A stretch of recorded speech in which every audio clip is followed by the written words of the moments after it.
Sobat entrepreneur, akhir-akhir ini market kripto benar-benar bikin banyak orang bingung. Bitcoin jatuh, altcoin rontok parah, indeks saham juga ikut goyah. Dan beberapa minggu terakhir banyak banget yang DM Erwin nanya hal yang sama. Kok ini udah bear market ya? Atau Bitcoin lagi crash besar? Nah, kalau kita lihat dari luar, semuanya memang kelihatan kayak berantakan. Signal teknikal melemah, support jebol, pola bullish berubah arah, dan banyak orang langsung panik, ngerasa bull run sudah selesai. Hari ini Erwin bakal bahas semuanya, dari teknikal, makro, siklus, sampai strategi, supaya kamu nggak cuma ikut-ikutan panik, tapi benar-benar paham posisi market sekarang dan apa yang akan terjadi ke depannya. Pertama, kalau kita lihat Bitcoin dari sisi teknikal, kondisinya ya memang nggak enak untuk dilihat. Support besar dari bull run sebelumnya sudah ditembus.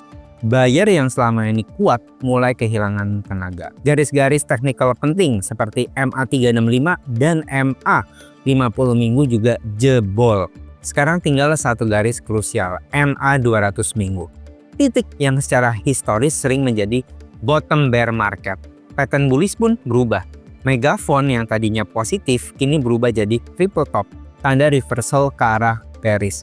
Tapi kalau kalian lihat nih dari analisis Koh Angga Andinata, jangka panjang Bitcoin masih sangat kuat. Menurut dia, fair value Bitcoin tahun 2032 bisa tembus $1 juta. Artinya, goyangan jangka pendek itu wajar, tapi arah jangka panjang tetap bullish. Yang bikin situasi makin kompleks bukan hanya chart, tapi kondisi makro global. Yang pertama, Jepang dan liquidity shock. Jepang selama bertahun-tahun jadi sumber likuiditas dunia lewat yen carry trade. Tapi ketika yield obligasi Jepang naik, investor yang memakai leverage terpaksa nutup posisinya. Dan kalau ini terjadi secara masif, efeknya bisa kayak ledakan mendadak di pasar global. 2. MSCI mulai nyalain alarm. MSCI mulai mempertanyakan nih, apakah perusahaan yang hold Bitcoin seperti MicroStrategy masih pantas masuk indeks konvensional? Buat yang belum tahu, MicroStrategy itu perusahaan software yang sekarang berubah fungsi jadi kantong penyimpanan Bitcoin terbesar di dunia. Kalau MSCI mutusin perusahaan seperti ini harus keluar dari indeks, maka implikasinya adalah banyak investor institusi atau whale harus jual Bitcoinnya. Maka outflow besar pun terjadi. MicroStrategy mungkin juga harus jual sebagian dari Bitcoinnya. Tekanan turun makin besar, dan yang bikin merinding, pengumuman ini keluar tepat sebelum crash 10 Oktober 2025. 3. Hindenburg Omen muncul. Belum cukup itu, muncul juga Hindenburg Omen di S&P 500, indikator langka yang sering muncul sebelum crash besar atau resesi. Nah, kalau alarm ini nyala, itu artinya sentimen global lagi rapuh banget. 4. Bubble AI mulai menggelembung. Sementara itu, sektor AI yang juga terlihat seperti bubble, di mana valuasinya naik tapi revenue nggak ikut naik, ini mirip-mirip seperti .com bubble yang sebelum dia pecah. 5. Yield curve Amerika baru saja uninvert. Di saat yang sama, yield curve Amerika baru saja uninvert, dan secara historis, resesi biasanya datang 6-18 bulan setelah kejadian. Nah, buat Erwin kombinasi ini jelas banget. Global sentiment lagi nggak baik-baik saja. Kalau ngomongin arah dari harga Bitcoin, analisa dari Bro Angga Andinata cukup menarik dan masuk akal buat kondisi sekarang. Melihat target konservatif untuk puncak siklus Bitcoin berada di kisaran 170-180 ribu. Artinya apa? Bitcoin hampir pasti akan mencetak ATH baru. Tapi sudah pasti bukan di 2025 seperti yang dulu banyak orang kira. Puncak bull run justru lebih mungkin terjadi antara April sampai Oktober 2026. Jadi kalau market hari ini kelihatan lemah, itu bukan tanda bahwa siklusnya selesai. Justru karena siklusnya memanjang dan puncaknya mundur. Kesalahan banyak orang ngira turun is the end. Padahal dalam siklus kripto, fase melemah sebelum puncak itu normal banget seperti kalian bisa lihat di chart ini. Dan fase melemah itu sebenarnya waktu untuk akumulasi kripto kalian. Crash besar tanggal 10 Oktober kemarin bikin ratusan altcoin rontok puluhan sampai ratusan persen dalam hitungan jam. Bahkan beberapa exchange sampai mengaktifkan auto deleveraging. Tanda bahwa ada tekanan jual besar dari posisi leverage yang ke liquid. Tapi menurut Pak Erwin, ini bukan bear market Bitcoin. Tapi ini adalah great altcoin crash. Kenapa beda? Ya pasti Bitcoin masih bertahan jauh lebih kuat dibanding altcoin. Yang jatuh parah adalah altcoin yang memang ya fundamentalnya rapuh. Supply-nya nggak jelas. Ya biasanya karena bergantung pada hype semata. Bitcoin punya likuiditas jauh lebih besar, demand global, dan sifatnya adalah store of value yang bikin dia nggak gampang ambruk seperti altcoin. Poin pentingnya, Bitcoin dan altcoin itu dua dunia yang sangat berbeda. Bitcoin itu adalah aset utama, altcoin itu lebih mirip startup high risk, nggak bisa disamain perlakuannya. Ini sebagai pengingat keras bahwa kalau altcoin jatuh, itu tidak otomatis berarti Bitcoin juga akan jatuh. Bitcoin itu aset utama di kripto atau gold dari kripto. Altcoin itu ya anak-anaknya, resikonya jauh lebih tinggi. Altcoin bisa rontok duluan karena ya lebih spekulatif.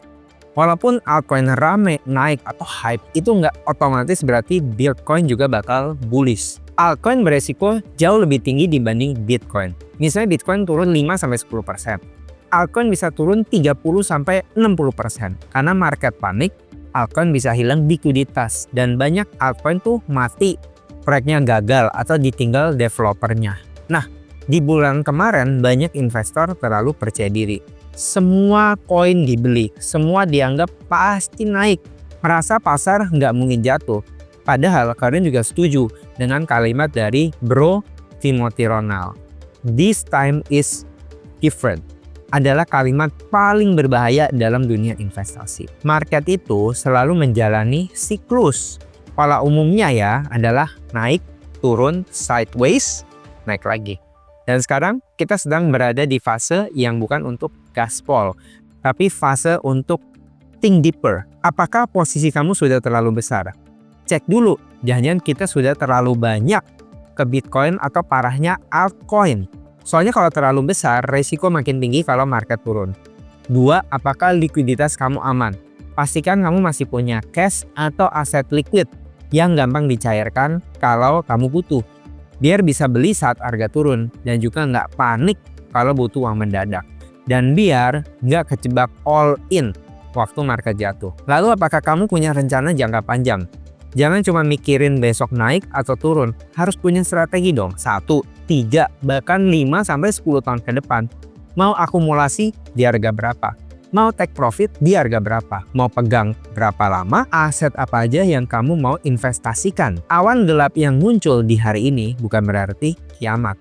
Tapi jelas kasih sinyal bahwa ini waktunya untuk lebih hati-hati. Jangan FOMO.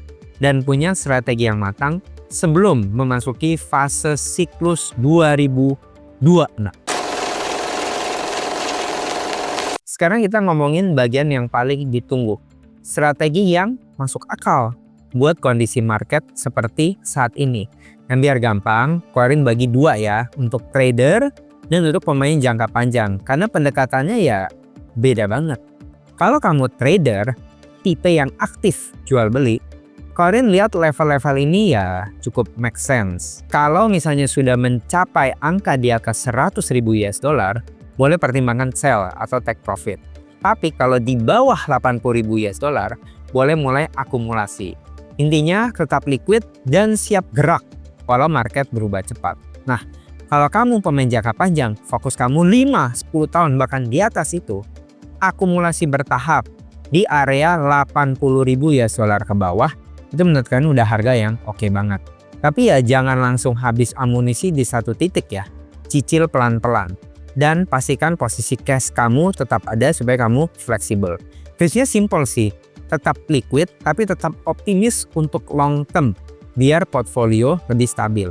Nah, Selain itu kalian bisa diversifikasi ke beberapa aset lain. Yang pertama, obligasi pemerintah. Ini merupakan penyeimbang pas market goyah.